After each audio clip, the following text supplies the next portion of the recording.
Have you ever noticed how wanting more can sometimes make you lose everything?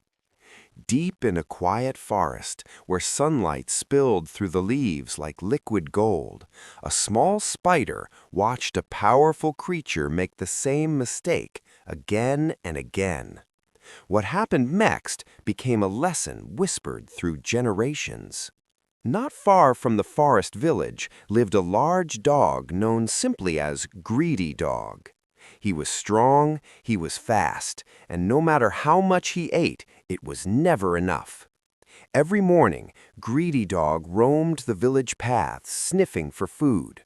He pushed smaller animals aside, stole scraps from doorways, and guarded whatever he found as if the world itself were trying to take it from him. If another animal came too close, Greedy Dog growled low and deep. "This is mine," he warned. "Find your own." The villagers learned to keep their distance.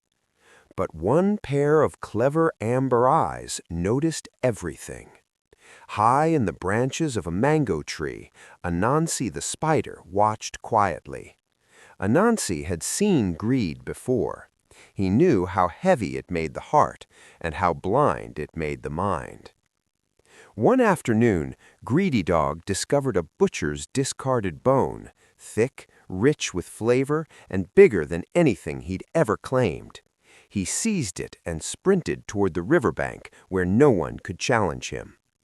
Greedy Dog dropped beneath a shady tree, chewing loudly, guarding his treasure with narrowed eyes. Anansi descended slowly on a thread of silk. "Well now," Anansi said gently, "that's quite a prize you've found today." Greedy Dog snarled, "Mine!" Anansi smiled calmly. "Of course, I wouldn't dream of touching it." As Greedy Dog gnawed at the bone, Anansi leaned closer.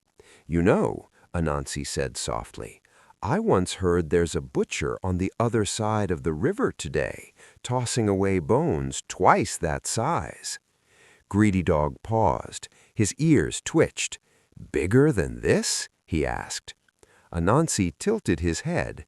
"That's what the birds were whispering. Of course, you already have a fine bone. Some might even say it's enough." But greed does not listen to reason. Greedy Dog trotted toward the river's edge, bone clenched firmly between his teeth. The water shimmered under the afternoon sun like liquid glass. As he stepped onto a flat stone near the bank, something caught his eye. In the reflection below, Greedy Dog saw another dog, strong and proud, carrying a bone even larger than his own. His breath caught, his heart raced. "That bone should be mine too," he growled. Greedy Dog barked at the reflection. The reflection barked back.